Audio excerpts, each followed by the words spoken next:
Athanasia, a young princess born without magic, lost her mother and was left in the hands of a cruel father who despises her and seeks her death. Yet she holds a power far greater than any spell, the ability to see her tragic fate at the hands of her tyrant father.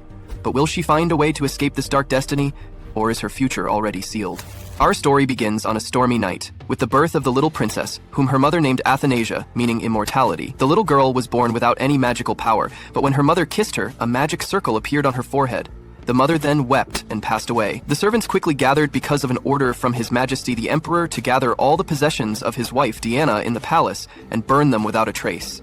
He commanded them never to mention his newborn daughter's name in front of him, as he had never loved his wife. Several days pass. We see the servants in the palace with the young princess Athanasia, but they don't care for her much. The hungry little princess falls asleep and enters a magical dream world filled with magic circles.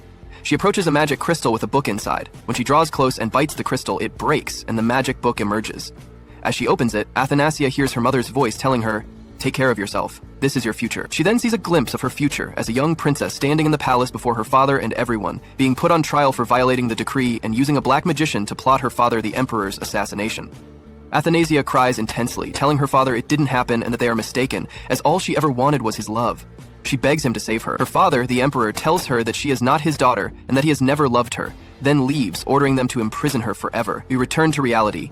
Athanasia wakes up, crying hysterically, and thinks to herself, "This cannot be my future." The maid Lilian York immediately rushes in, holds her, and tries to calm her down.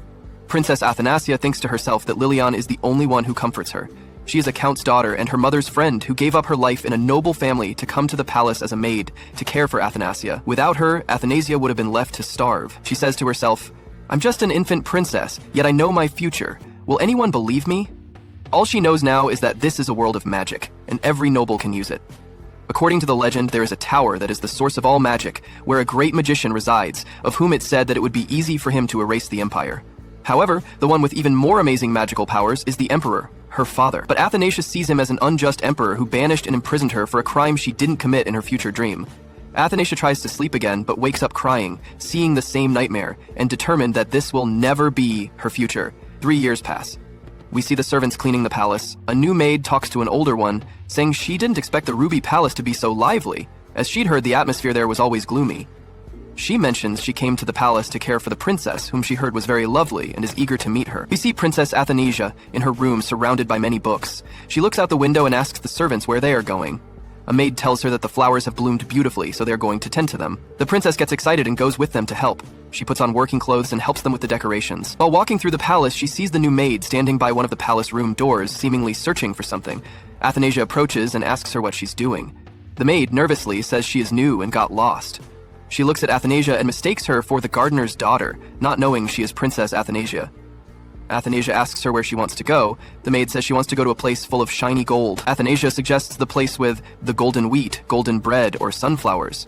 The maid gets angry and tells her she means shiny, precious things. Athanasia informs her that valuable things are kept where people cannot see them and asks the maid to follow her. They arrive at the kitchen and stand outside.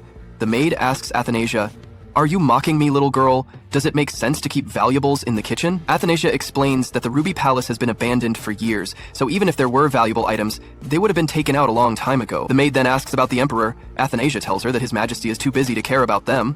They see the maid Hannah come out with a tray of sweets. When the new maid sees it, her eyes light up because the tray is decorated with real, genuine gemstones. She asks how Athanasia can get into the kitchen.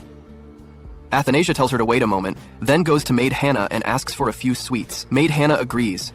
Just as she is about to give her the sweets, Maid Says approaches and tells Hannah that it is not permissible to give Princess Athanasia things without permission. Athanasia approaches Says and pleads with her. Maid Says is softened by her cuteness and gives her the entire tray of sweets, telling her not to tell Maid Lilian. Athanasia takes the sweets and goes with the new maid to the kitchen. When the maid sees the golden plates and spoons, her eyes gleam and she tries to steal them. She gathers many golden objects and even removes the gemstones from the serving dishes, filling her bag. However, Princess Athanasia notices this, takes the stolen items from her, and tells her that it all belongs to her. The maid takes a knife and approaches Athanasia, chasing her. The princess quickly tries to escape, then unties a rope of a chandelier, causing it to fall on the thief maid. Many servants rush towards the kitchen to check on the little princess. The guards take the thief away, and they leave. At night, Maid Lilian is brushing the little princess's hair, and tells her she was very worried about her today because of the thief maid. The princess tells her she's fine, gives her a flower, and thanks her. When it's bedtime, the princess sleeps in her bed, and Maid Lilian leaves the room. The princess speaks to herself, saying, "I'm glad you're safe, Lillian. That's thanks to the prophetic dream I had. If I hadn't done that today, Lillian would have caught the maid, and the thief would have stabbed her in the stomach, and Lillian would have died," she continues. "My name is Athanasia, the magical princess who cannot use magic. But I have a secret. I can see my own future. As for my father, he never loved me, and I believe that this terrible dream is likely my destiny. But I do not intend to simply accept it." The scene shifts to His Majesty the Emperor's palace. A guard enters his room with a correspondence, informing him that, according to the knight's reports, a thief entered the Ruby Palace and attacked the little princess, but she managed to handle the matter herself, and the thief was captured. The Emperor gets angry and tells the guard he doesn't want to hear those details. The scene then moves to a strange man who wakes up and says, "Who is this who dares to deny the destiny of the Obelian Empire?" He then looks towards the palace. The scene shifts to the servants, perhaps at the royal palace, while Anastasia observes the events from afar. Due to the incident with the thief, the number of people in the kitchen has increased. It will now be very difficult to enter. She says to herself, "I won't let anything like this make me lose my real hope of collecting money." She loves gold or shiny things a lot. She had taken many golden dolls. At that moment, she enters and speaks to the servants, saying, "Good evening, I would like to eat some chocolate, please." All the girls are astonished and very happy that she is asking for something. Indeed, in just a few moments, they prepare the chocolate for her. Everyone was happy with her presence, as she is a beautiful and pleasant girl. The scene moves to Anastasia as she is eating the sweet treat next to the fountain and talking to herself about her dream boy, speculating she might meet him when she turns 19, or perhaps even sooner. "My luck will be wonderful, I think," she concludes. Then she remembers Lila and says, "I will take Lila with me, I will never leave her." At that moment, the chocolate drips onto her and stains her clothes, so she decides to wash herself in the fountain. Unfortunately, she nearly falls. She looks at her reflection in the water and remembers people's words when they told her that she looks very much like her mother, while her eyes resemble her father's. However, in terms of magical powers, she unfortunately possesses none. Regarding her eyes, they are very distinctive, but Anastasia says that in reality there is another girl named Jeanette who possesses the same eyes. Then she says, "This doesn't mean anything to me. I must escape as soon as I gather the money. When I collect the money, I will immediately run away." She had a pouch of dinars, coins, with her, and she decided to hide it in the forest, because the front security at the palace is very strict. She kept walking until she reached a certain place and wondered, it's not the Ruby Palace, so what is this place? She approached it more closely and entered, finding it completely empty. She remembers hearing some maids say that they were going to reinforce the security well and specifically search the princess's room. Therefore, she quickly ran under her bed, took her money, and went with it to the forest to hide it. However, after a few days, she returns once more to retrieve it. She searches for it left and right. At that moment, she finds that a squirrel has dug it out. She calls out, "Wait, little squirrel," but it doesn't heed her and runs away quickly. Here, she decides to look for a peanut to offer it so it will leave her jewelry and eat the peanut instead. The plan was successful. This means that there is now no safe place in the forest. She thinks and says, "I must find a safer place." Then she remembers that rented place and goes to it directly. She walks through its halls and finds no one. How can this towering place be shelterless and unknown to anyone, she wonders. Not only that, but she kept walking until she reached the main square, where she finds statues, perhaps made of pure gold. But here the great surprise happens. She turns around and finds two large people who say, "Since when was this small insect in our palace?" But one of the people deduces that her eyes are exactly the same as his own. She says to him, "Father," but we don't know now if he is her father or not. She then asks, "What exactly is the story? Is this my father? Is this the Demon King's palace? Did I come to the wrong place? Where exactly can I get out of here? I want to escape quickly." The man tries to remember and eventually recalls a girl who was indeed riding a horse. He remembers her and says, "You are Anastasia." Then he recalls what happened at that time when the servants were sitting and said, she was a good girl named Anastasia, which is what her mother named her. He says to her, "You have grown up a lot." Then he holds her cheeks and pinches them a few times. Then he tells his servant, "Bring tea immediately." She tries to run away because she doesn't want to drink tea with him, but he catches her quickly. Then her jewels fall onto the floor. After that, they enter the palace, and the sitting arrangement was very awkward. Anastasia says, "What a boring session. Does he want me to speak or say something? How long will I just sit here?" He speaks to her and says, "Are you always silent? Can't you speak? Come on, speak, Annie. I won't do anything to you." Finally, she speaks, and he hears her voice after a session of silence. He brings her cake and food, but she was very shy. His servant enters again, but he tells him to go outside. Then he talks to her about himself, revealing that he is the emperor who once caused chaos in that land, burned much, and misled people. But he is now no longer as he was before. He tells her, "Come on, drink the tea and eat the food, Annie." She was nervous and said, "What should I call him? What should I say to him? Should I call him father?" Then she decides to address him by that name. Claude looked at her but did not answer, causing Anastasia to become tense because she had addressed him specifically as father. She feared he would immediately banish her, thinking she should have just called him Your Majesty the Emperor like anyone else. The scene then shifts to the chief maid, Lillian, talking with the other girls, telling them they must fan out to search for the princess. Suddenly, the princess appears before them, running and crying. The chief maid embraces her and asks where she had been, as she was extremely worried. The royal guard then speaks to Lillian, explaining that the emperor had informed him that he would be summoning his daughter again. Anastasia cries, hating the idea and not wanting to see him again. He had been so cruel before, and she didn't know what he was trying to do.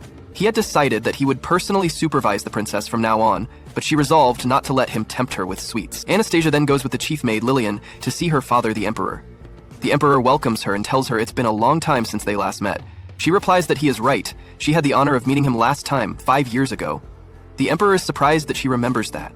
Before he can finish speaking, Anastasia feels so nervous she wants to throw up. Her father is the emperor of the Obelian Empire, and everyone calls him a great man, but she knows he is cruel and greatly merciful, sarcastically. The emperor then speaks, saying that he was unable to care for her due to being busy with government affairs, and he entrusts her health and vitality to Lillian. Anastasia understands that he is lying. It's not that he couldn't care for her. If he had wanted to, her life would have been enjoyable. She just wants him to continue leaving her alone and let her return immediately.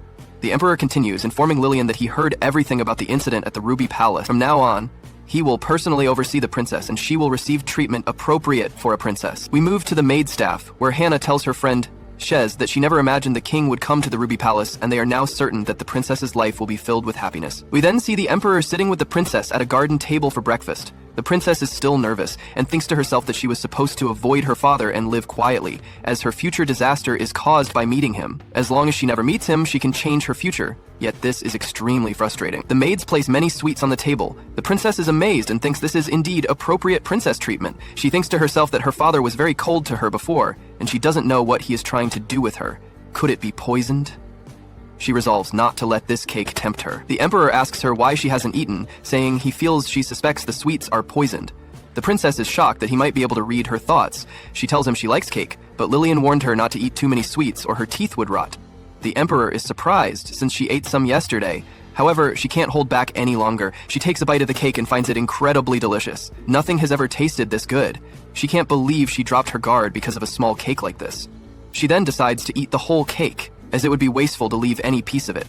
At that moment, the servants and the emperor's guard watch her from afar, relieved that she seems to be relaxing a little. The emperor asks his daughter to join him for a tea session every day. And so, the life of Anastasia began, where she saw her father every day, even though she didn't know why he suddenly started playing the role of a happy family with her. This made her very tense, but every now and then something nice would happen. The princess always tries to perfect things, but this only increases her tension. She tries to learn many things for her father, and every time she makes a mistake, she believes it's over for her. But for some reason, it seems her father has no intention of criticizing her. Perhaps he regrets what happened and is trying to be kind to her, and she believes she is not as afraid of her father as she was before. Anastasia sleeps, and in the morning she gets ready to go for a stroll in the imperial grounds as she heard there were flowers by the lake. She goes out to her father happily, strolling in the garden and picking many flowers. She runs and plays in the garden with joy. Her father reaches her and tells her he will show her the way and take her in a boat. Lillian informs him that the princess is uncomfortable with water, but the princess reassures Lillian and asks her not to worry, saying she must do what her father asks of her. The emperor says he will stay with her, so why is she worried? Or does she hate the idea? The princess replies that she didn't mean that at all. She wants to go with him anywhere. Indeed, the princess gets into the boat with her father alone. The princess is very scared when they are by themselves. He stares at her all the time, and she doesn't know what she should say. She is so tense that she can barely breathe. The emperor asks what she is thinking. She becomes more nervous and tells him that the weather is beautiful, the lake is beautiful, and then tells him his hair is very bright and beautiful, admitting that his hair is indeed beautiful. Every time she sees something golden, she thinks of pure gold. The emperor understands that she loves shiny things very much, and tells her that she has her jewels, and the day will come for her to take them. The princess says that time is passing slowly, and the wind carries the scent of flowers, which is a very pleasant feeling. Thinking about it now, she doesn't know how they are moving. They aren't rowing anything, yet the boat is moving. She believes this might be because of her father's magic. She looks at his clear blue eyes, like a blue sapphire. She wonders to herself if her father would have loved her if she could use magic. Then the princess sees a blue lotus flower and is captivated by its beauty and sweet fragrance. We see Anastasia, greatly captivated by the look of the flowers. She wants to touch and take the blue lotus, but she falls into the water. Something strong grips her leg. She calls for her father's help, but he does nothing for her.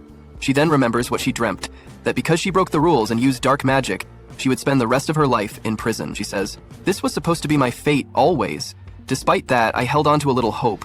I wished that he would accept me as his daughter." Finally, her father comes and saves her. Afterward, Athi wakes up with Lillian, Lily/Lily, by her side to check on her. When Athi realizes her father was the one who saved her, he uses his magic to dry her off. She is very happy that her father is doing all this for her. The Emperor then asks Felix to teach her to swim tomorrow, adding, "It won't be a long story if my daughter drowns." They return to the Ruby Palace, and Athi is overwhelmed by the shock and a cold that has left her bedridden. But she keeps thinking about what happened that day. Lillian tells her that the flower is the dream lotus, which creates an illusion to lure living creatures. Its sole purpose is decoration. As long as there aren't many of them, they aren't dangerous. However, if you don't possess magical powers, you will be attracted by its allure. Athi tells her the problem is that she is very weak, but she doesn't want to drink any more of the medicine because it's too bitter. Lillian tells her she must take it or she won't recover. At night, we see Athi's father by the lake, and then the girl appears, saying to him, "You came to see me?" He tells her that emotions like this were forgotten long ago, but it seems he doesn't hate that girl. Many hands surround Athi's father. We then see Felix very angry and wanting to help the king, saying, "May a shining light illuminate your path someday." Athi's father dismisses him. Afterward, we see Cess rush into Athi's room, saying that many maids have arrived to serve her. Athi is astonished when she sees them. Then Felix arrives, telling her, "I have been assigned to be your guard knight. I look forward to serving you." This concludes today's episode of this anime. Wait for us in the upcoming episodes. If you liked the video, don't forget to subscribe and turn on the notification bell to receive all that is new. So this episode kicks off with Princess Athanasia dreaming. She's dozing off to this gorgeous voice, right? She opens her eyes and she's in this flower-filled garden. She spots her mom way off in the distance. She totally looks like a fairy from a storybook. Athanasia reaches out and calls to her, trying to give her a hug, but then BAM! She wakes up, crying her eyes out because she misses her mom so much. Felix shows up and scoops her up. She notices he's super early today. He tells her His Majesty suggested you guys eat breakfast together. He wants to see you. Athanasia is like, "Yeah, right. My dad would never say that." She looks around and there are 0 knights today, which freaks her out. Felix tells her, "We don't need him today. I'm here. I protect everyone, including your dad, and magic keeps this whole place safe." Felix sets her down and suggests she go wake up the Emperor because he'd be totally thrilled. He closes the door on her. She tries to get out, but nope. Felix has locked her in. She has no choice. She goes in and calls for her dad, getting distracted by this super shiny golden map. She keeps calling for her dad, but no answer, until she finds him crashed out on a couch instead of his bed. She's confused, like, what? She looks at him, then at a portrait of him, and realizes he looks totally different from the guy in her dreams. That guy is pure evil. She tries to wake him, touching his cheek, but he doesn't budge. She tries again, then gets mad and says, "How dare you do all that stuff to me in my dreams?" and starts yanking his ear and cheek to wake him up. Athanasia just keeps messing with her dad's face until his eyes pop open. She then sings to try and put him back to sleep. When Claude finally wakes up, he has breakfast with his daughter. Athanasia tells him, "There's so much stuff in your palace I've never seen, it's super fun." Her dad replies that she should just explore and do whatever she wants in the palace. At that moment, Felix chimes in, informing Claude that Duke Alpheus will arrive any second and actually wants the princess present. Claude orders him to take the Duke to the meeting room, then asks his daughter to come here every day for breakfast before leaving. Athanasia gets stressed about having to come every day, but then she thinks about how her dad said she could explore the palace freely, so she gets up to wander around. When she goes into her dad's room, she sees tons of paintings of the Obelian imperial family. She needs to find her mom's picture because she's positive it has to be somewhere. She really wants to see her face. As she's walking around, she sees her dad's portrait, which confirms her mom's must be there too. She keeps looking until she finds it. Next, we switch to the palace ladies, gossiping about the little princess and how Felix is in charge of her. They're wondering how they'll see an empress grow up who can't even use magic. The emperor is so chill that he doesn't even stress about stuff like this. Even a dancer could become a concubine. Suddenly, the emperor pops up right in front of them and orders them never to say that name again. Then, we see the little princess in her carriage heading home, holding her mom's portrait. As she really looks at it, she remembers the fire that damaged it. She gets really sad about what happened, then thinks about her parents. She never realized her dad hated her mom this much. After that, she goes to sleep. The next morning, she goes to the servants and tells them she's eating breakfast with her dad. They show her the way. She sits down at the table, completely pumped to see her dad. Claude acts super cold, pretending he hasn't seen her, but she doesn't care, because she does most of the talking anyway when they're together. She feels like her dad is bored when she talks, but she ignores that too. All she has to do is not bring up her mom. At that point, Claude asks her what she's thinking about. She asks him about his favorite tea. It smells amazing and she wants to try it. Felix immediately jumps in and tells her that the flavor would be way too strong for her. Athanasia gets sad, but Claude agrees to let her drink it since there's no reason not to. When Felix puts the cup down, she takes a sip and finds it totally delicious, like flowers blooming in her mouth. Everyone gives her a weird look. Athanasia gets nervous, wondering if she said something she shouldn't have. Felix breaks the silence and tells her it's rice tea, and her dad drinks it a lot because he loves it. It's a type of black tea from her mother Diana's homeland. Felix tells Ati again that it's rice tea, which His Majesty drinks a lot, a kind of black tea from Diana's home. Ati had said the same exact thing Diana did when she tasted it. Then the Emperor says, "I don't recall anything like that," and tells Felix, "You're running your mouth too much today, leave us alone." We see Ati is bummed because her dad clearly doesn't want to talk to her about her mom. The Emperor then tells Ati, "You're too young for tea, drink milk instead," and leaves her. Ati gets upset and thinks to herself that he hates her so much and that even in the future, he won't need her. Ati cries and burns all her pictures and drawings. The next day, Ati is sitting alone at the table. The maid apologizes that the Emperor isn't there because he has other business and official duties, so she should start eating first. Ati waits for her dad all the time. Felix shows up in the evening, and as he arrives, she leaves. She then hears the maid talking to Felix. Lately, her appetite has been terrible. She won't even eat sweets. The Emperor's behavior the other day must have shocked her. When Diana was mentioned, his mood totally changed. He doesn't want to talk about her, but I'm sure the princess wants to know about her mom. Felix replies, "But the Emperor's whole mental state was messed up 5 years ago. There are no remaining statues or portraits that show what Diana looked like." Ati stands far away, listening to them talk about her mom. The maid says she wanted to see her mom. Felix interrupts her, saying, "The Emperor can use transfer memory magic. Let's try it. He'll agree for the princess, I'm sure of it." Ati screams at them, "Don't do it. Don't say anything to him. If you talk to him about Diana, he'll hate me even more." She cries, and the maid calms her down. Felix tells her, "The Emperor doesn't hate you or Diana. If you don't believe me, come with me to the Sapphire Palace. Remember when I told you why His Majesty doesn't have a knight assigned to him? The real reason is that he casts protective magic to ensure his safety. Anyone who tries to enter without permission gets blocked. That's why the Sapphire Palace doesn't need guards, and no one tries to get close. This is the extent of his protective magic. Watch from far away." Felix demonstrates that the barrier won't let anyone hostile get in. He concludes, "The Emperor trusts you and Diana. There's no way he hates you." After that, Claude uses his power to restore the images to how they were. He talks to himself, saying, "I was able to forget, but..." He looks at the pictures, and Athanasia walks in. She tells him, "Actually, Ati hasn't seen you for 2 days, so Felix said that if Ati came to see you, you'd actually see Mommy's Ati, but if you were busy, Ati would just leave." As she's walking out, her dad, Claude, grabs her and asks, "Didn't you rest up?" She's confused by his move and wonders, what is he doing? Why did he suddenly pick me up? Then he takes her to the bedroom, lies down on the bed, and tells her to sleep. She tells him she's not sleepy. He asks her to sing that song, the one that drives away his nightmares. Athanasia wonders to herself, does he mean the song from that time when he was pretending to be asleep? She tells him she forgot it. He asks what would help her remember. She tells him, "Just give up, Papa, I really forgot."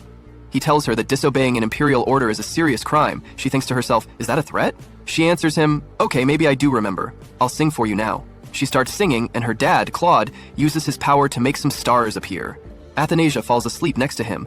He says to himself, what a sassy girl. She's just like her mother. Athanasia dreams of her mother and father in the garden and thinks, I didn't know Papa smiled like that. It's like her mom is saying, this is true happiness. And that's how the episode ends. If you liked the video, hit the like button. Don't forget to subscribe and turn on the notification bell so you get all our new stuff. Hello girls, hello boys, welcome to a new video on the channel. Today we are all ready with the summary of chapter number 5 of A Charming Princess. Our little princess Athanasia has grown a little more. She has new problems to face, especially the fact that she doesn't have magic.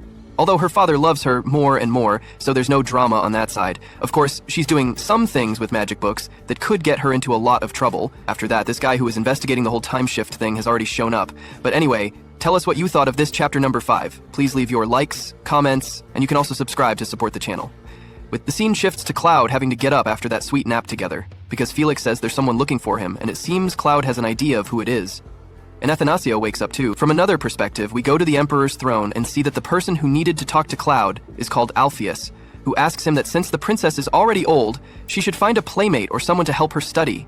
And of course, he suggests his son Ezekiel, who is 3 years older than Princess Athanasia and who could help him with the whole issue of raising her. Obviously, this Alpheus wants to be close to the Emperor, to power. After that, we see that Athanasia arrives at the throne and knows that this guy doesn't have very good intentions, that he simply wants to get closer to Claude. Since he was the one who presented that day when Athanasia was exiled, he presented this girl named Jeanette Margarita, whom he baptized the true princess of the kingdom of Obelia. Just like that, she approaches her father, sits on his lap to say that she doesn't need any kind of friend or help to study, that she has learned a lot, and yes, the truth is that she is a pretty smart girl, Athanasia, and it is clear that she doesn't need anyone else. But the ugly one doesn't shut up and asks her if she is also doing very well in the subject of magic, because he knows that obviously the princess can't use it, so that was a low blow. After that, Claude gave in and told her that for now his daughter didn't need anyone. But this thing about magic is true. Athanasia may know a lot about the world, its laws, Obelia, but she has no magic. And sooner or later she believes that someone could challenge her for the kingdom, for everything she has in a duel of magic. and she wouldn't be able to do anything. Therefore, she gets access to a magic item that spins when it detects a person's magic power, and the faster it spins, the more magic power the person has, but it doesn't do anything with Athanasia, which is a bit strange since her father, Claude, has the greatest magic power in the entire kingdom, and her mother was a magic dancer. So it's absolutely strange that she can't use it. From another perspective, we see Lillian walking along the city's roads buying some fruits and things for the princess, and everyone is obviously talking about her. It's just a matter of time before they obviously name her after the princess.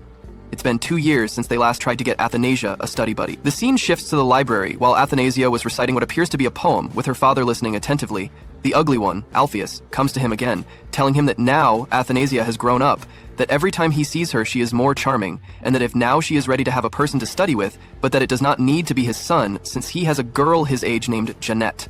Margarita. Athanasia doesn't want to hear anything about that woman and wants her completely away from her and her father too. So she starts telling Alpheus that she knows much more than that Jeanette, that she can't help him with any kind of studies, and she starts reciting to him what Obelia's constitution is, article by article. Come on, she's an impressive girl, so Alpheus doesn't really have much else to offer that's useful. And not only that, but this supposed Jeanette also has some similar tastes to Athanasia.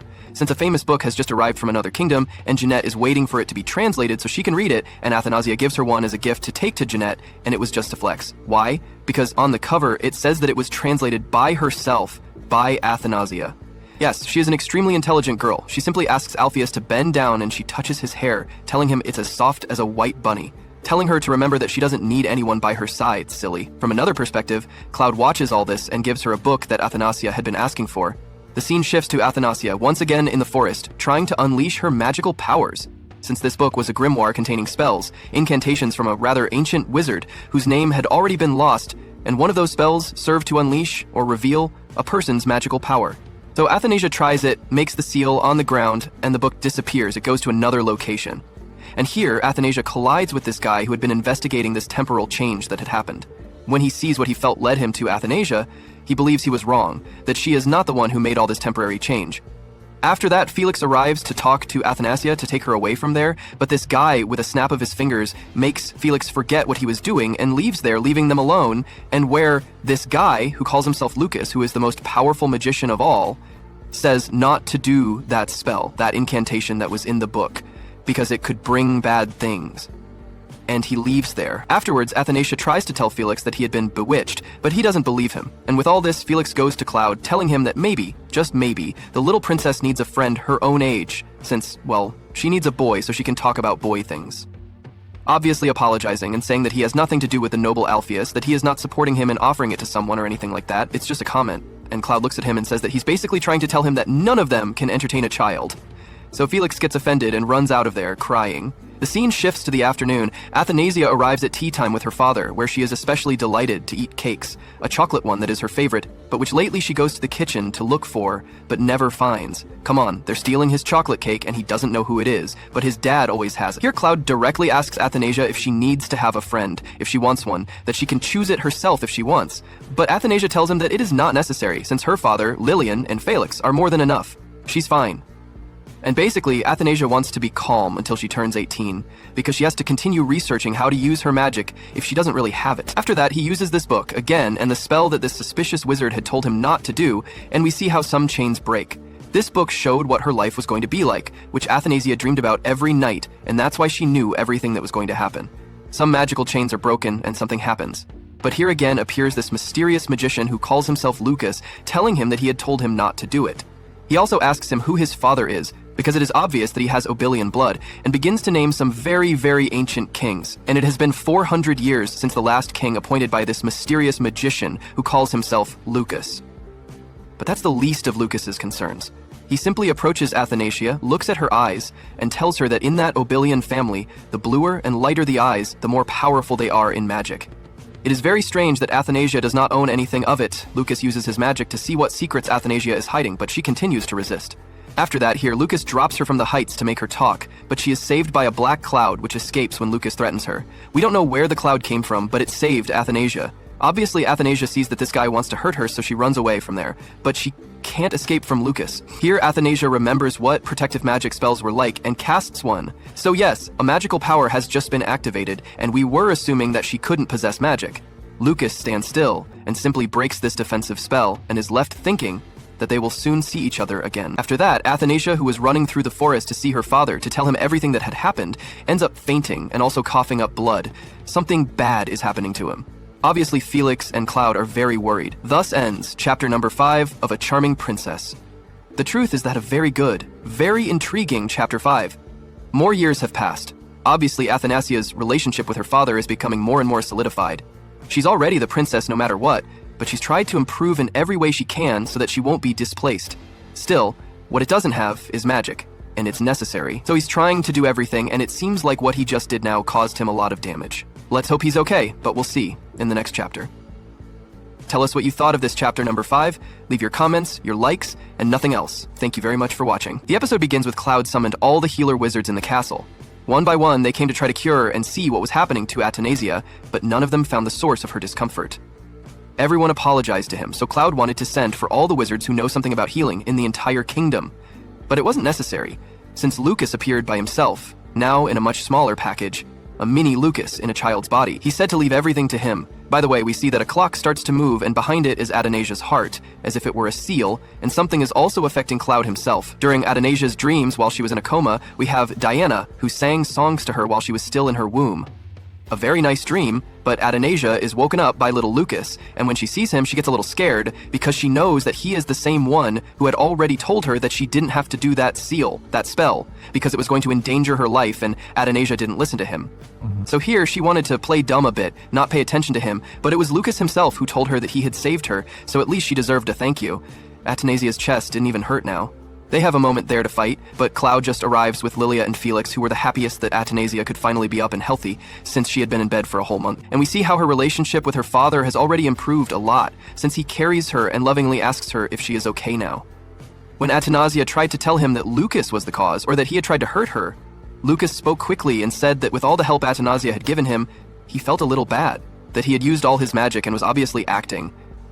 I just didn't want Athanasia to spill the beans and say things he shouldn't. He acted a little weak, almost fainting, so Claude went to hold him. And here, Luke used magic and managed to see some things that we still don't understand. Still, Claude tells him that he will reward him properly for having helped, obviously, having saved his daughter, and that for now he can stay in the palace taking care of the princess. So Lucas got what he wanted, and Athanas couldn't do anything. It turns out that with the concern, now Claude is going to make his daughter go to the Esmeralda Palace, that he leaves the Rui Palace because he is very old. Athanasia obviously has her doubts and worries, since the one who arrived at the Emerald Palace had been Jeanette in her visions, so she is afraid of meeting her, but for now she is only going to think about spending time with her father, and also getting rid of this new problem she has, which is Luca, following her everywhere. He's basically living for free in the castle, because you have to continue taking care of your health. Athanasia asks him if he is not a liar, why is he pretending to be a child? And from what Lucas tells him, he's been asleep for 400 years and his magic isn't at 100% yet, and his real adult body uses too much energy, so that's why he has to be in that tiny little child shape. Besides, according to him, he had also used his magic to save Athanasia. Because the problem had been that someone sealed Athanasia's power, and her trying to free it made all this contained magic come out at once. Come on, Athanasia's power is extremely high, she possesses a lot of magic, and the person who sealed her magic did so to help her, because if he hadn't done so, her body basically wouldn't have withstood so much power. Just as Lucas tells Claudia as much as others that Athanasia is probably the most powerful monarch in the empire, here appears the creature that had saved Athanasia when Lucas had caught her and dropped her, which turns out to be a being created by Athanasia's own magic. It is a divine beast, and Lucas advises him not to touch it too much. Why? Because, as it is its own magic, it is made of power. Every time Athanasia touches him, she is consuming that magic. It is returning to her body, and this is dangerous because we already said that it is too much power and can explode at any moment. He's basically a walking bomb, since Kuro, as Atana's named, the little kitten or Blackie in English, is the incarnation of Atana's magic. The main thing Lucas tells her is that Atana's must learn to control her magic so that her body doesn't break down and she can use it. The problem is that he tries to control this magic, but now it seems that he has no magic again. Even the teacher assigned to Athanasia to teach her how to use her magic gives up, telling her that the princess has reached her limit. She takes Kuro back, but Lucas reappears and tells her to listen to him, to stop touching Kuro, because that could cause her to absorb all of his magic again, and he would have to save her again. Athanasia tries to hide Kuro from her father, but the first to come out and tell everything is Lucas, the one who always acts in front of the king. He's dangerous for the princess, but if she touches him from time to time, nothing will happen, and he'll keep an eye on her to make sure nothing happens to her. So Athanasia sees that, although it is a little annoying, he also tries to help her. And well, Athanasia has this moment to thank her father for letting her stay with Kuro. Athanasia continues trying to control her magic on her own, but she can't, and she does increasingly dangerous things. And Lucas suddenly appears to bother her by telling her to be careful. So here Athanasia comes up with something, since he was the one who told her she had to learn to control her magic. Maybe he could help him, and the way he's going to convince him, so to speak, is that he's always around, and he's always hungry. So now you have a way to offer him something in return for his teachings. We see that the noble Theos went again with Claude to insist on this friendship that Athanasia needs, but he will no longer be her son because he is going to study abroad. But instead, he once again offers him the friendship of Jeanette, who has been trying hard for the princess. Claude tells Athanasia that if she wants, she can be her friend, and if not, it's fine. But Athanasia says yes, that it's a good idea to be friends, but that she has her own choice. And this is where Lucas comes in. Now, he wants him as a friend, and obviously, Lucas is also going to teach him how to use his magic. They go through different ways of how to control Athanasia's magic, to teach her the basics and even make her exercise, since her body must be strong to be able to use much more power. It's not easy at all, since it seems that Athanasia has a lot of sealed power, and this makes it difficult for her to use any of it. But little by little, she manages to do the most basic thing, which was to use her magic on a writing pen, which was levitating the pen while she was sleeping. So his magic is working, and Lucas can see that. Lucas asks her why she tries so hard when it's not necessary, since to live peacefully as she already is, she doesn't need anything else.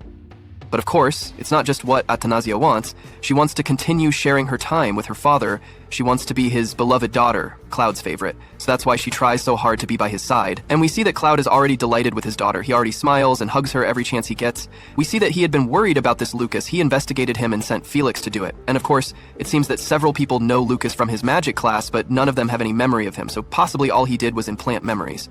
Basically, Luke is not in the records because we already know he is over 400 years old. Felix says that it could be dangerous for him to be next to the princess, but we see that Claude also used his eyes, his powers, to see a little of him at that moment when they approached. And he says that this Lucas comes from a place called Ogre, and that he doesn't seem to have any bad intentions towards Athanasia, so he's going to leave her by his side. Felix tells her that it's noticeable that he's growing more attached to his daughter, and when he says that, he regrets it and quickly leaves. We see that it is true. Claude reflects and says that now he understands that what he feels is love. Thus ends chapter number 6 of A Charming Princess. As I said, a very nice, very good episode. It gets more and more entertaining, and with the inclusion of Lucas, it will undoubtedly be a great addition to the series. Athanasia is still a child for now, but we'll probably soon have that time jump where we can see her a little older. Tell me what you thought of the episode. Leave your comments and likes so I can keep bringing you the summaries of this anime. Thank you very much for watching, and see you in the next one. The episode of this anime begins when Athanasia was with the magician who is teaching her, and all the magic path is her life. She tells him that no matter what the job is, she knows that if she works hard, she can do anything. But she was completely wrong. She tells him that his sense of responsibility is very poor. The magician asks her if she is still determined to have him teach her every small detail. She replies that it does not necessarily have to be every small detail, but she is new to this and he should be a little kinder to her. The magician informs her that magic is the application of her magical power to operate the necessary elements, and before she does that, she must compose these elements through her own efforts. Athanasia gets angry with him and asks him to stop talking nonsense. The magician mocks her greatly. Athanasia asks him not to laugh at her, as she only wants him to teach her seriously and make her work while she does nothing. The magician speaks to her seriously, saying that magical power is something they are born with, and everyone uses it differently.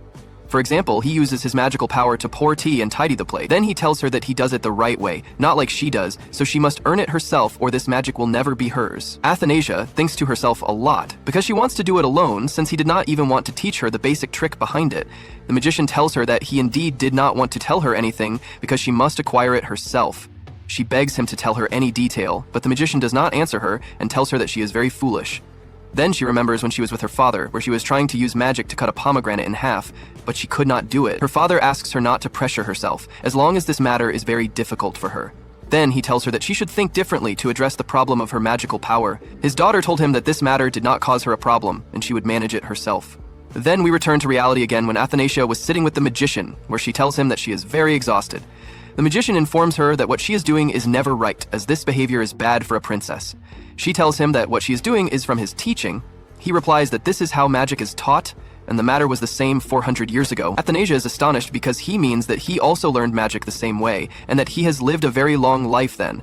Then she tells him that she still does not trust him, as she does not know who he is, where he came from, or his full name. He replies that he told her before that he is a great magician, and that is all, and he did not tell her anything else.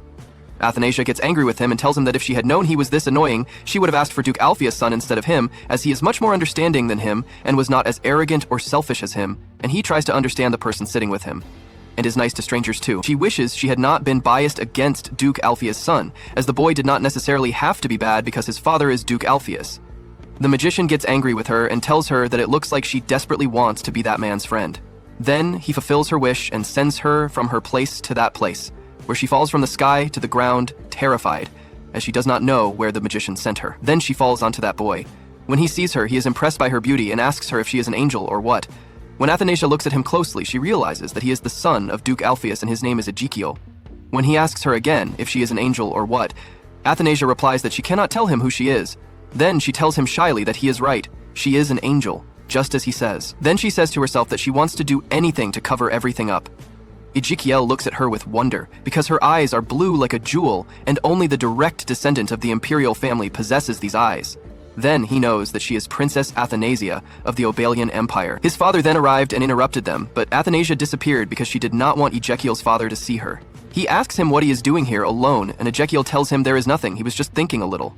We see Athanasia very worried because if his father finds her, things will become complicated. They look exactly alike after she saw them together. After that, his father asks him, "Are you dissatisfied with your study plans abroad in Arlanta?" But Ezekiel tells him, "It's not a matter of me being dissatisfied. I'm worried about Jeanette. She cried a lot and repeatedly said that she doesn't want us to be separated." His father replies, "There's no need to listen to everything she says. Instead of her selfish whims, you should think about the prosperity of our family. I planned for you to be the princess's study partner. If you attract the princess's attention, there will be no need for your studies abroad. But for some reason, the princess seems to consider me an enemy." Ezekiel tells him that the princess has the right to choose for herself. We cannot force her. Then his father asks him, "Are you done preparing your bag? You will leave soon." Then we see Ezekiel break his silence, saying, "I can study in Obelia as well. Have you reconsidered sending me to study abroad?" His father gets angry, saying, "If you want things to go your way, you must gain the necessary skills to achieve them." Then they leave. The princess comes out and asks Ezekiel, "Are you all right or not?" saying, "I didn't mean to eavesdrop, but I heard everything that happened between you." We see Ezekiel very sad. Athanasia says to herself, "I can't go back now. I can be here for him instead." Then she talks to Ezekiel, asking him to tell her about his worries and not to be so sad. Ezekiel becomes very happy that she will listen to him and asks her, "Do you feel pressured by your family?" "I am proud to be the successor of my family, but this means I am not allowed to act on my own. Sometimes it's hard to understand the reason for my existence in this life, and sometimes the scenarios my father creates exhaust me." Athanasia says to herself, "He's about the same age as me, but he's balanced. In my dreams, Ezekiel with his father always made me think he was cunning like his father. I never imagined he would have this sensitive side, always worrying about others' perception. It's not an easy thing for anyone." After that, Athanasia talks to Ezekiel happily, saying, "You should finish your studies as soon as possible. It bothers me that you don't possess the sufficient skills to get things done." Ezekiel laughs a lot, saying, "I was telling myself that you are absolutely right. The power struggle between the nobles never ends. Standing up and facing all that, that's what my father is training me for. He might seem cold-hearted, but that is an expression of his kindness and affection. As the successor to the family, I want to live up to his expectations." Athanasia smiles slightly at Ezekiel, telling him, "You are a very strong person." Suddenly, the magician uses his power and brings her to him, saying to her, "It seems you had a fun time. If things had continued that way, I wouldn't have been able to have dinner at the Duke's house." Athanasia gets angry at him and hits him, saying, "Because you sent me there and then dragged me back here, doing as you please.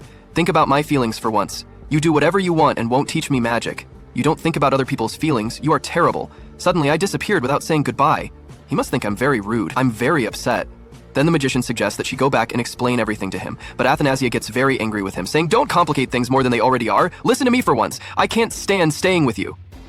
Then the scene shifts to the garden, and the maid says, "Since the magician arrived, vitality has pulsed in the princess." Athanasia hurries off, and Lillian asks her, "Your Highness, it is almost time for dinner. Where are you going?" Athanasia says to herself, "That Lucas, he is very provocative. I will not talk to him anymore." She says, "A week has passed already, and I still can't use any new magic. What does he mean by acquire? I don't understand. If things remain like this, everything I saw in my dreams will happen." Then her mother calls out to her, and Athanasia is surprised and says, "What was that? It was as if I heard Mom's voice." Then her mother's image appears on the water, and Athanasia asks her, "Am I truly incapable of doing anything?" Her mother tells her, "You worked hard. It's okay if you can't use magic. Of course, you are my beloved daughter." Athanasia goes to hug her mother, and while hugging her mother, Athanasia falls into the lake. The magician senses that Athanasia is in danger, so he uses his power to go to her and save her. Athanasia uses her power to save herself, and asks herself, "Did I use it?" The magician replies to her, "Yes, you acquired water magic. It's not like I came here to save you, I just happened to be passing by." Athanasia asks him, saying, "Lucas, did you see that? I used magic." She is happy because she used her magic, and tells him that she is moving away from the Lotus of Dreams. Then she tells him, "You are arrogant all the time, really, but your words had an impact." Then she thanks him and asks him, "Will you continue giving me magic lessons, please?" Lucas replies that he agrees and tells her, "Let's go back." He asks her, "I'm not scaring you, am I? You know I'm a powerful magician, yet you punched me." Athanasia replies to him, saying, "So what, if you are a powerful magician, would you punch back?" Lucas replies, "No need. I don't intend to fight a child." Athanasia tells him, "You are a child too, so this is what you meant by acquire. This is not difficult at all." Then Lillian rushes to her and asks her, "What happened, Your Highness?" Athanasia replies to her, saying, "Everything is fine. I just lay down on some grass." Then Claude comes from behind her and asks her, "Lay down on some grass? And what is the nature of the magic you are studying?" And so, today's episode ends. If you liked the video, please click like and don't forget to subscribe to the channel and activate the bell button to receive all new updates. The anime episode begins with Athanasia trying to move her teacup using a wind spell while with Lucas. She successfully casts the spell and the cup moves. Thrilled, she tells Lucas she can now move objects from afar. Lucas replies that he never expected her to learn so quickly. He truly is a genius. He announces it's time to teach her something much more spectacular. She immediately asks if she can learn magic to make someone float. Lucas shuts her down, saying her dreams are getting ahead of her. He explains that moving objects remotely is just the basics. If she wants to make someone float, she first needs to master moving much larger, solid objects. When Athanasia asks what kind of larger objects he means, Lucas proceeds to levitate everything around them, including Athanasia herself. Terrified, Athanasia begs him to stop. After he finishes the demonstration, he asks for her opinion. Sure, she must be thoroughly impressed now. Frightened, she stammered, "You're right, you are the most amazing, but that was my teacup. Please bring it back right now." Athanasia then laments that learning magic is too difficult. She doesn't understand how others do it. She decides to go talk to Adjakil. Realizing she didn't get to say a proper goodbye last time, she asks Lucas if he can send her to the Alphys mansion again. Just like before, Lucas teases her, suggesting she's thinking about the Duke's son so much she can't forget him. Athanasia cuts him off, insisting she has important business there. He refuses, citing her mana as being too precious, and he won't let her waste it. She gets upset, pointing out he just wasted it on the levitation spell moments ago. He counters that he only did what she asked, then casts the blame on her, wondering what scheme she's planning this time. Athanasia tries a different approach. She flatters him intensely, calling him a handsome and amazing wizard, then begs him sweetly. Though clearly affected, he pretends to be indifferent. "Fine, I won't stop you if you really want to go." He then transports her there. There, she meets Ezekiel and greets him, saying she came back to bother him again. He replies that she takes him by surprise every time she appears, and jokes that she must be a fairy. She answers that all fairy tales say fairies appear and disappear whenever they please. Ejek then looks into her eyes and asks about their red color. Athanasia recalls that she had asked Lucas to change her eye color to red, matching his, before she left.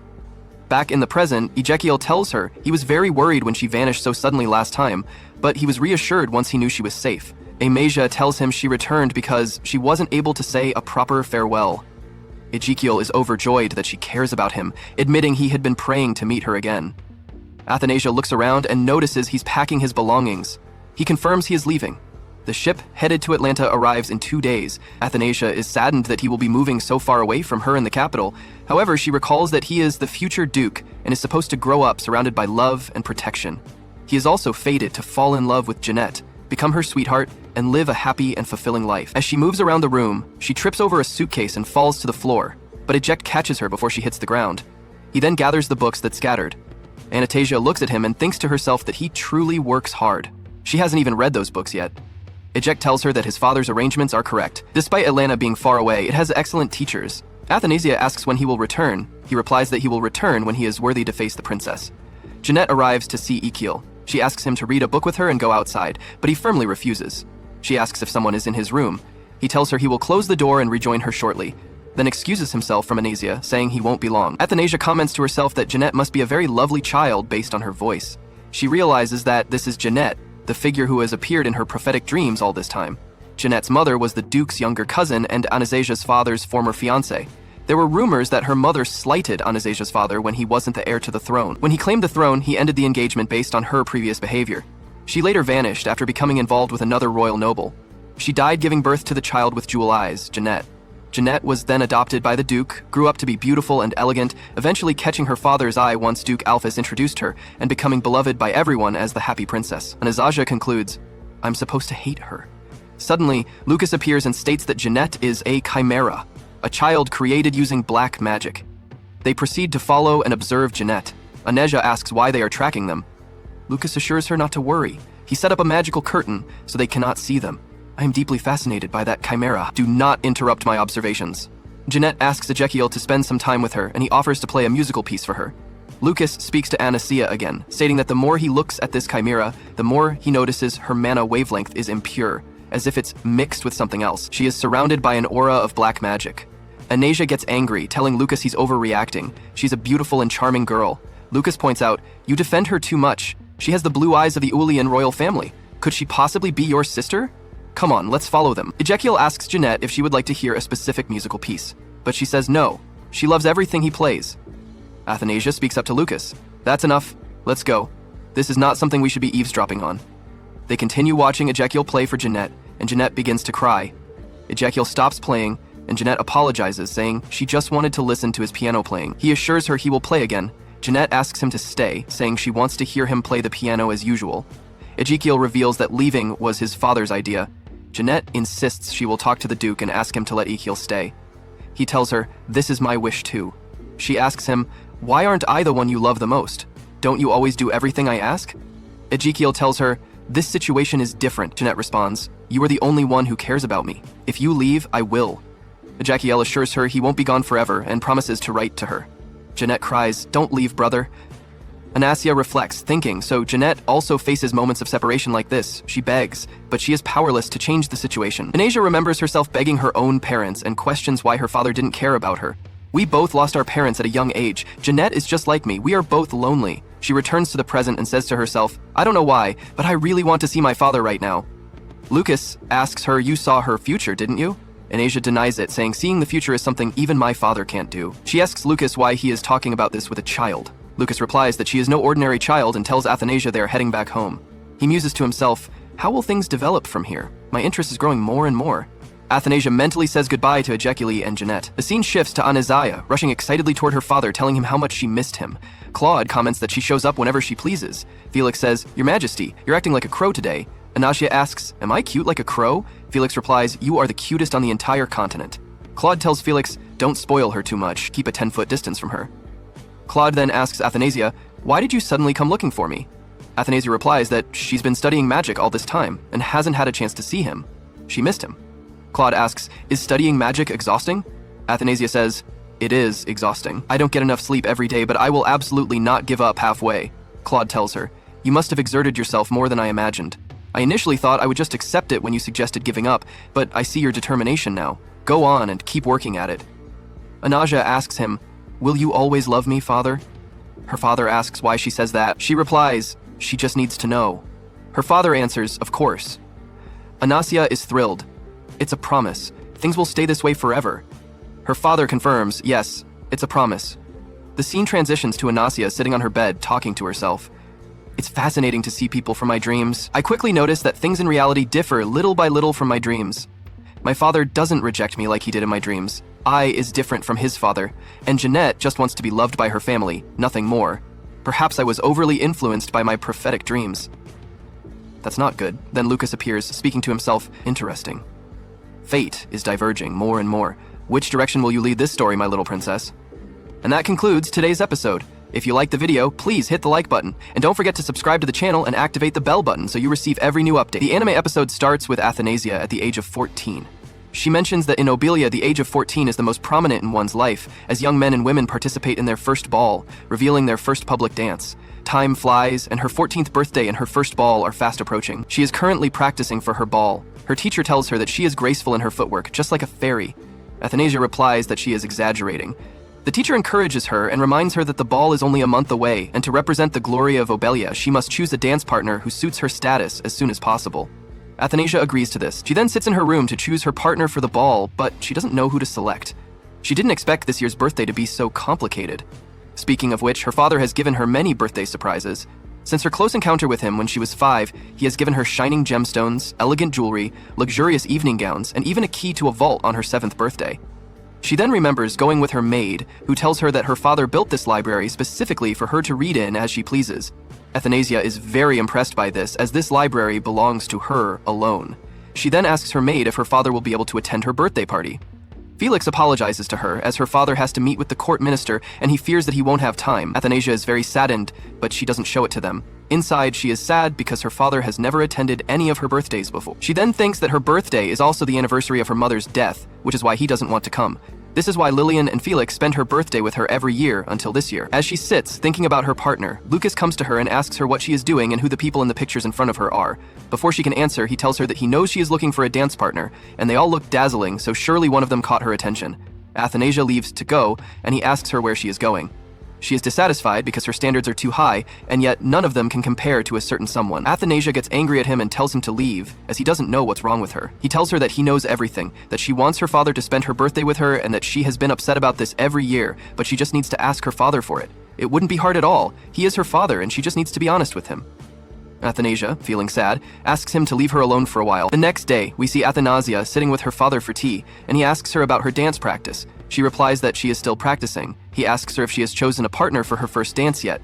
He states that this will be her first time appearing in a public ballroom, so her partner's status will affect her overall reputation. He suggests she doesn't worry about choosing a partner, as perhaps he can choose one for her. She replies that he shouldn't worry about it, as she will decide in the next few days. He asks her if she has any special wishes or requests from him for her birthday this year. She tells him that she would be content with anything, as long as it's from him. She then remembers Lucas's words when he told her that she should tell her father to spend her birthday with her. She then tells her father that there is one thing she would like to request, which is for him to spend her birthday with her just this once. Her father doesn't answer her. He then asks her if there is anything else she desires, and she realizes she shouldn't think about anything else. Athanasia apologizes to him and asks him to forget what she said, as she is already very happy with the time they spend together. She then asks to be excused. As she is leaving, Felix comes to her and asks to accompany her on her way. She asks him if she was too selfish to ask her father to spend her birthday with her. Felix tells her that it is very natural for her to want her father to be there with her, but the thing is, he has gotten used to isolating himself in the palace on that particular day, and it has become a habit. He then talks to her about her dance partner, asking if she has any suggestions. Athanasia laughs with him and asks if he wants to dance with her. Felix is shocked by this and tells her that he would wish to, of course, if it were possible, but he doesn't dare to ask for that, and that there is certainly a better choice than him. Athanasia asks him if he doesn't like the idea of dancing with her. Felix becomes very nervous and tells her that he didn't mean that, but he doesn't dare to ask for this. When she returns to her room, she thinks about Mr. Felix's words with Lilian. Lilian tells her that she suspects he is hinting that her father wants to dance with her. Athanasia ponders her words and says that these days, the tradition of the older family members leading the dance has become rare. But these days, the tradition of older family members leading the dance has become rare. Young girls usually choose someone their own age for their first dance. The Emperor cares about the matter a lot, just as with choosing her study partner.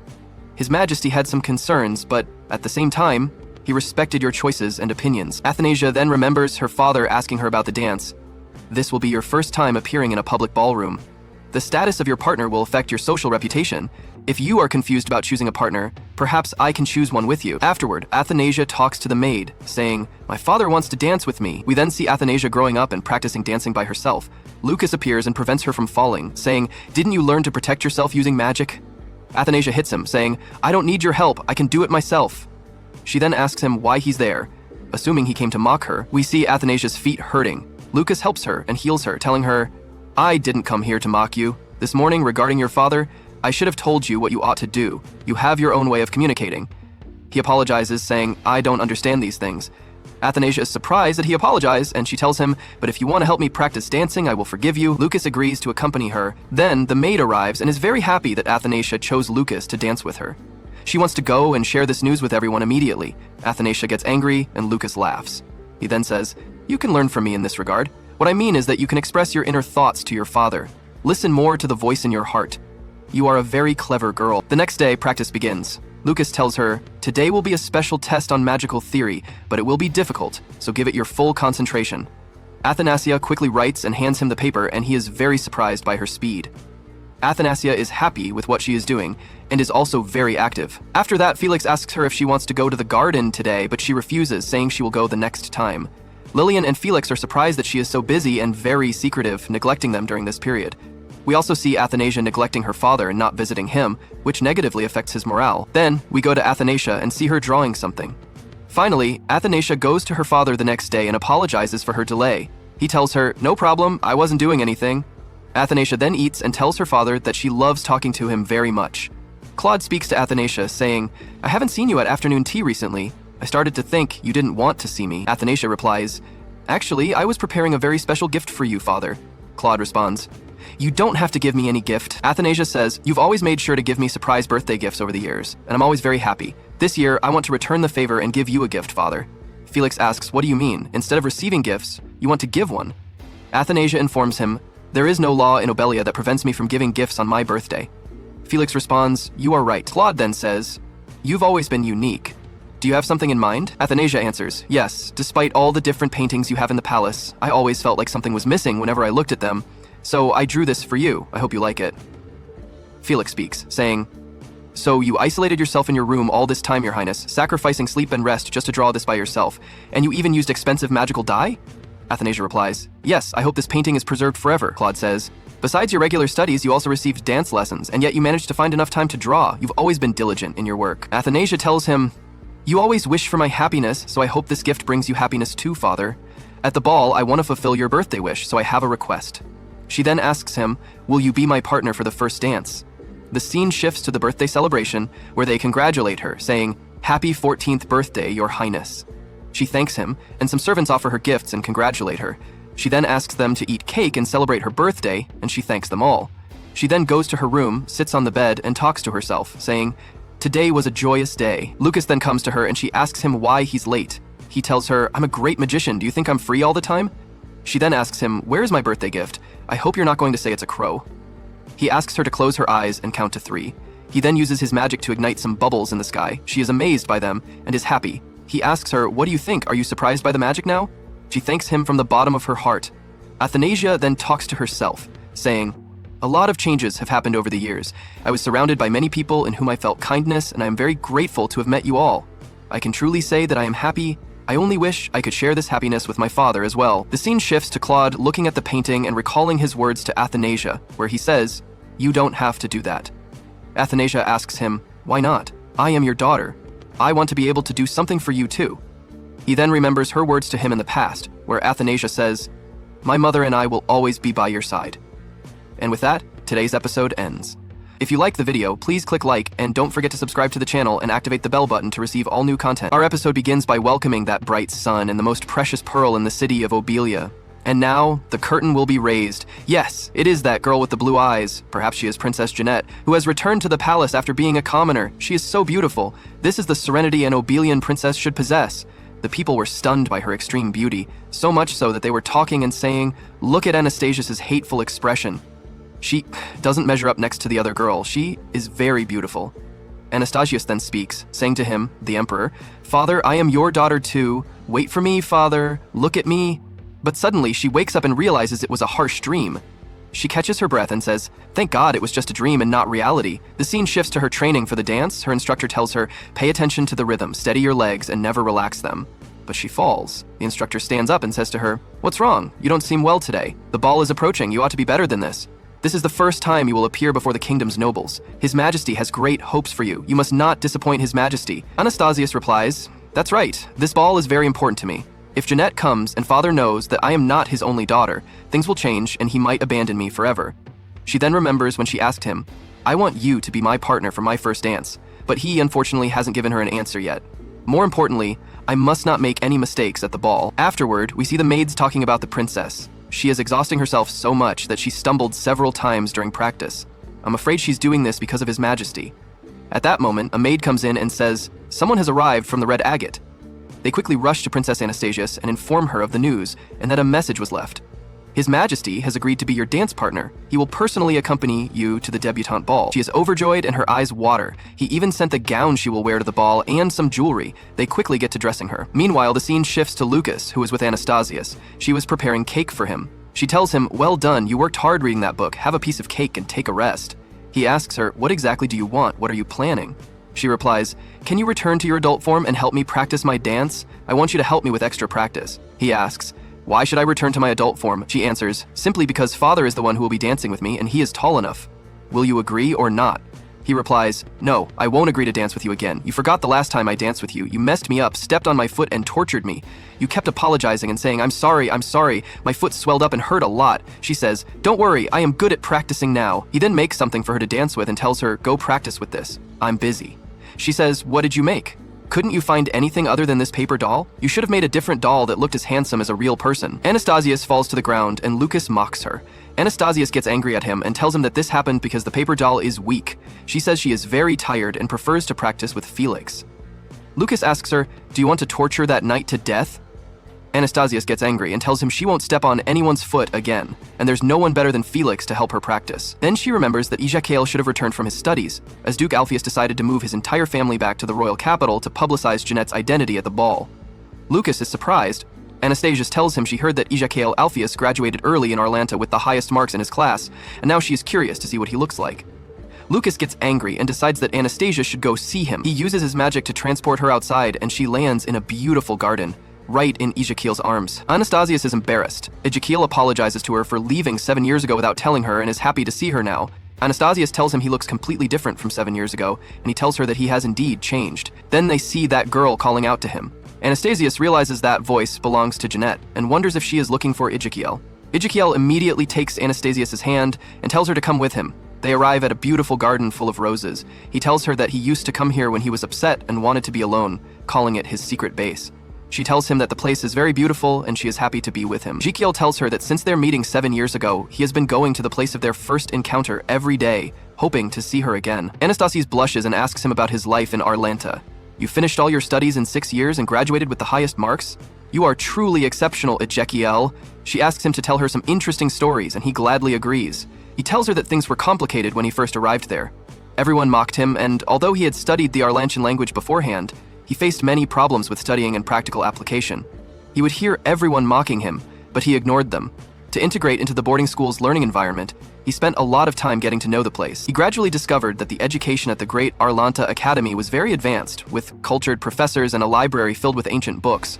They were even very proficient in studying sociology, and he was completely fascinated by all these things. So he worked hard, graduated from the academy with distinction, and graduated a year earlier than the rest of his classmates.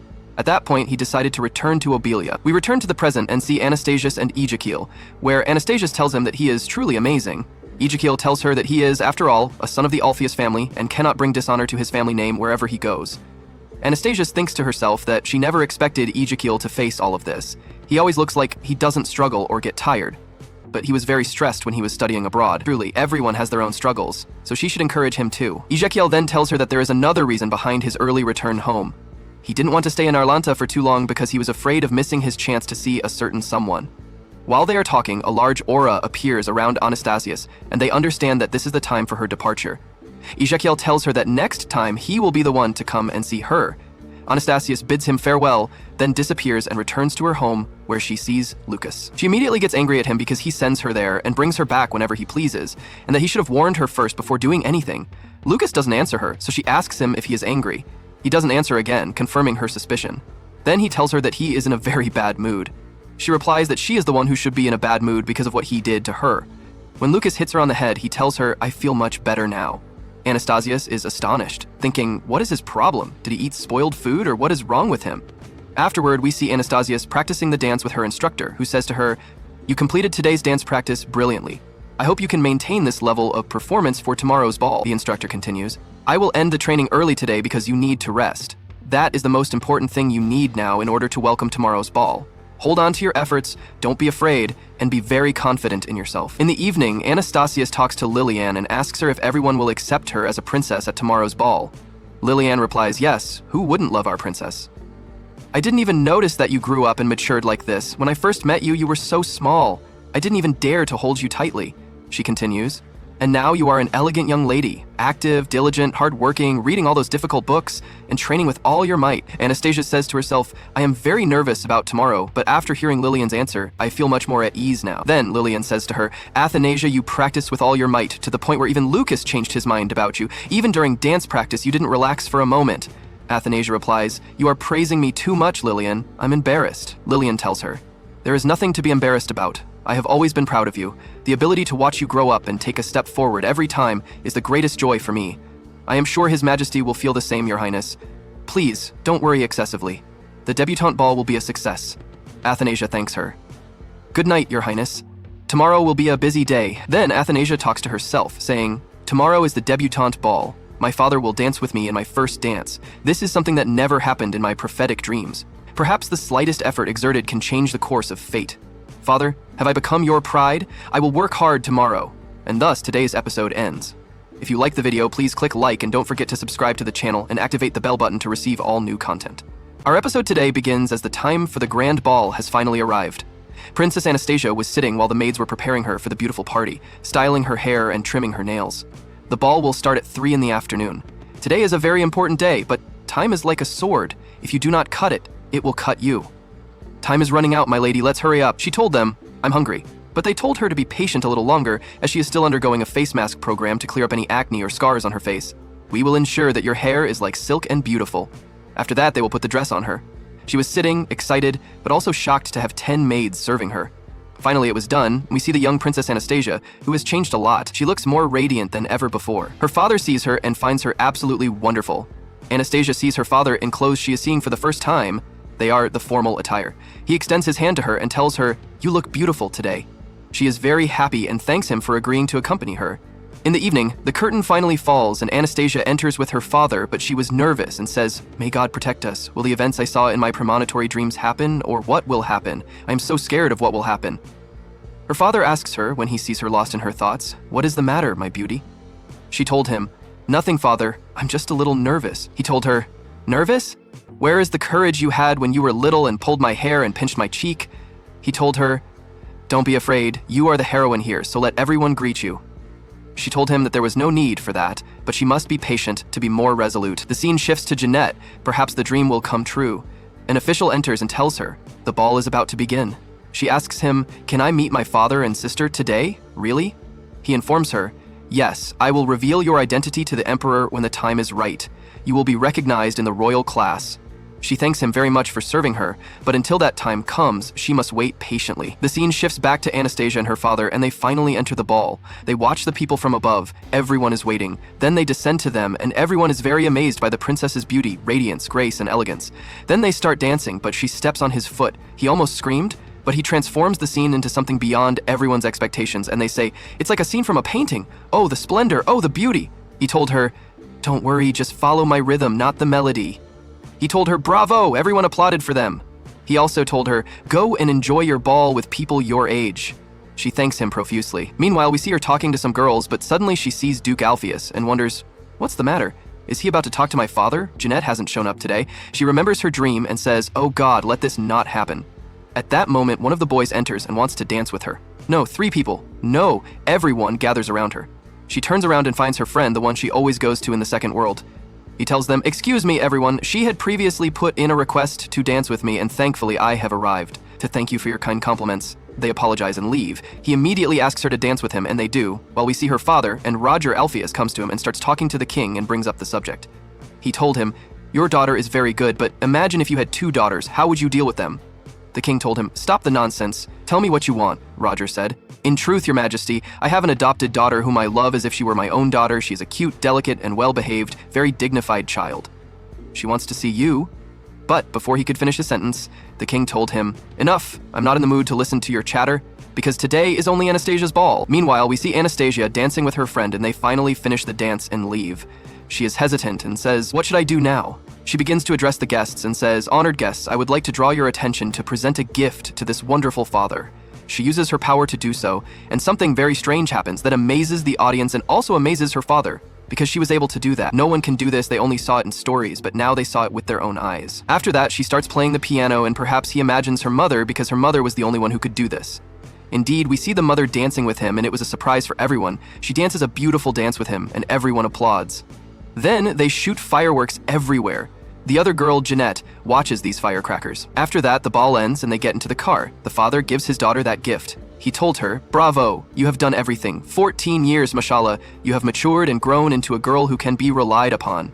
We learn after that the mother passed away, but the father was only imagining this in his mind. Meanwhile, the scene shifts to Roger, and one of his officials enters and tells him, "I'm very sorry, sir, that your plan did not succeed, but you don't have other strategies now, do you?"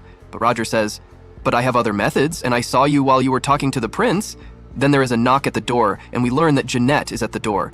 That man suddenly disappears, and Jeanette enters. Roger speaks to her directly and frankly and tells her, "I'm very sorry, but the king said he will not accept another daughter now. It will require you to be patient for a longer period, Jeanette."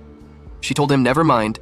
I am sure that I will meet my father and sister one day. The scene shifts once again to Anastasia, and she opens the gift and finds it very beautiful, as well as a congratulatory message from her father, who wishes her a very happy life. After that, messages pour in from everywhere. Everyone wants to congratulate her on her birthday. This is the end of our episode today. Wait for us in the final episode to see what will happen. But before that, you must subscribe to the channel and activate the bell button to receive all that is new. The episode begins with Athanasia in her room at night, unable to sleep. The melody from the grand ball is still ringing in her ears. Everything had gone perfectly that evening. She had never seen such an expression on her father's face before. Furthermore, Snowy Dijak did not bring Jeanette to meet her father as it had appeared in her dreams. However, she feels a bit anxious because Ijek had been talking to her father about something she didn't know. After that, Athanasia steps out onto her balcony. Suddenly, Lucas appears. He tells her he thought she was crying, but when he looks at her face, he sees no tear tracks, though she appears unhappy. He asks if she didn't enjoy the ball. When she says that wasn't the case, Lucas guesses that perhaps her father didn't like her dancing, called her a bad dancer, or refused to dance with her again. She answers angrily that this is impossible. No one said anything of the sort, and she was perfect at the time. However, before she can say anything else, she feels a strange sensation, loses consciousness, and falls. Lucas uses his powers to catch her and help stabilize her mana. He tells her she experienced too many emotional highs and lows today, causing her mana to overflow. When she says she tried to control it herself but doesn't know why this happened, Lucas concludes that her body is simply too weak. He decides they must intensify her training starting tomorrow. He uses his magic to tuck her into bed, telling her to rest. He knows this mana consumption is just to restore a little energy because she is so small and weak. Lucas debates with himself, or his inner demon, noting that he always ends up taking care of her, which is annoying and drains the mana they need to recover. However, the good side of Lucas argues that if they abandon her, she will likely die immediately. Despite the internal conflict, Lucas decides to stay with her. The next morning, Athanasia wakes up to find many invitations from noble families asking her to attend their banquets. As she looks through them, her maid asks which one she will accept first, suggesting the Marquis Arain family because she heard there is a handsome young man there. Lillian enters and scolds Hannah, the maid, for interfering, stating that if the princess is looking for a partner, she has nothing to worry about.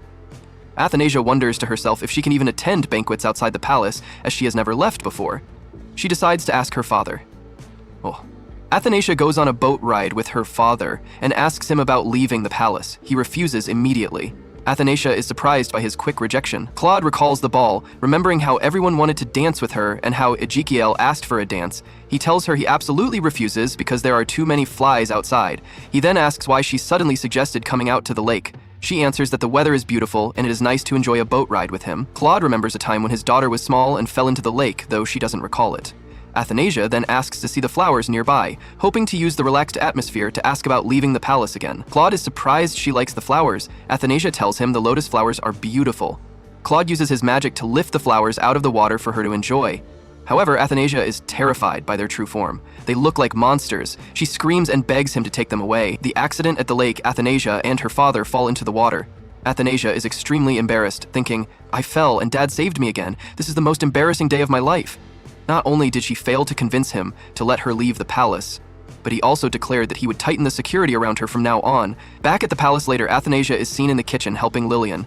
Lillian tells her she doesn't need to help with the chores. Athanasia explains that she loves the kitchen and tries to clear her mind by cooking. Lillian asks what she plans to do about the invitations she received earlier. Athanasia replies that her father is being overprotective and won't allow her to go anywhere after the falling incident. The gift of the rose garden, Felix, arrives and tells Athanasia that her father has a gift for her. He says he knows roses are your favorite. He had a plot of land planted in this garden a few years ago. You can use it however you wish. You can even host tea parties here, as he knows you want to make friends since he won't allow you to leave the palace. Athanasia is dazzled by the garden's beauty and immediately starts thinking about which friends she wants to invite for tea. The tea party begins later. A maid asks Athanasia if she has finished writing the invitations, as they are about to be sent. Athanasia invites her friends, the first being Jeanette. Jeanette is overjoyed when she sees the invitation and hurries to the palace. Upon arrival, she admires the palace, but is surprised to find no one around. Jeanette meets Claude. Suddenly, the Emperor, Claude, appears. He is angry to see her in the palace without permission. Jeanette is terrified, stammering, I wasn't trespassing. I came with an invitation to a tea party. Claude tells her he isn't interested in her name, but she should consider herself lucky to be Athanasia's guest, otherwise she wouldn't leave safely. Jeanette apologizes profusely. Gossip at the party, finally, Athanasia appears with her friends. One of the girls remarks to Athanasia, I saw the Emperor from afar at the ball. He seemed so majestic and frightening. I never expected him to create such a beautiful garden for you. It's like you stepped out of a fairy tale. Jeanette adds, seeing you and the Emperor together looked like a scene from a painting. Admiration for Felix and Lucas. A purple-hailed girl notices Felix Robin and admires him, saying he is a very handsome young man.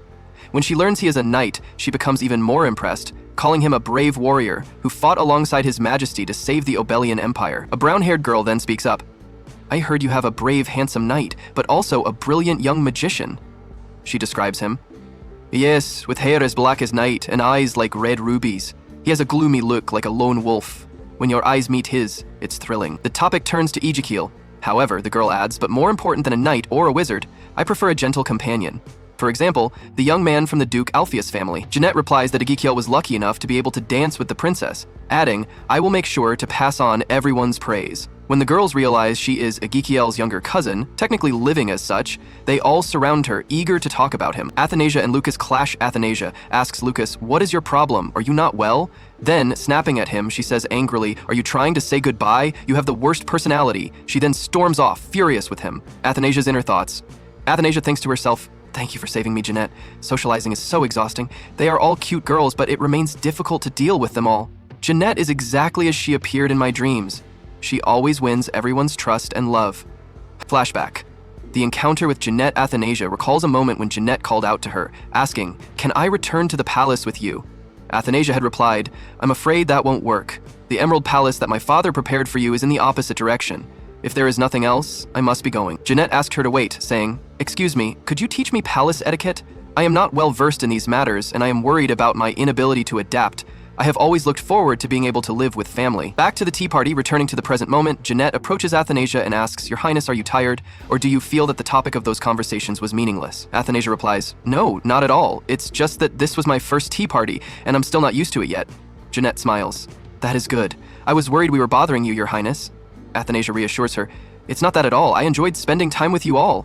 I just don't know how to talk to everyone yet, and I fear they might find me boring. It would be painful if everyone hated me. Jeanette assures her, no one hates you, and tells her she truly wants to be her friend. She asks, can I invite you to my home as a guest next time? Athanasia replies, if the opportunity arises. Jeanette beams, really? I look forward to it. Just then, the other friends arrive and complain playfully, are you inviting Her Highness secretly without us, Miss Margarita? That's not fair, we want to invite her too. Athanasia finds Lucas sleeping. Athanasia goes to her room, happy that she made many friends today. She finds Lucas sleeping there and wonders why he is there. She looks at him and recalls her friend's description. They said his hair is black as night and his eyes are like red rubies. His gaze is gloomy like a lone wolf. She thinks to herself, looking at him from this angle, I guess he is a little handsome, but his personality is the worst. Dark magic traces suddenly. Lucas wakes up and asks, what were you muttering about? Athanasia is startled. He continues, did I scare you? Or are you angry out of a sense of guilt? You're the only one who knows. He then scolds her, I left you alone for 1 day and you attracted something filthy again. Athanasia asks, what filthy thing? Did you get rid of it? Lucas ignores the question and tells her he is going back to sleep. However, internally, Lucas recalls seeing Claude earlier with filth, traces of dark magic trailing behind him. He thinks to himself, it seems my discoveries this afternoon weren't just illusions. Even Athanasia has it on her. He wonders, where are these traces of dark magic coming from? Outro. And so ends today's episode. If you liked the video, please press like and don't forget to subscribe to the channel and hit the bell icon to receive all the latest updates.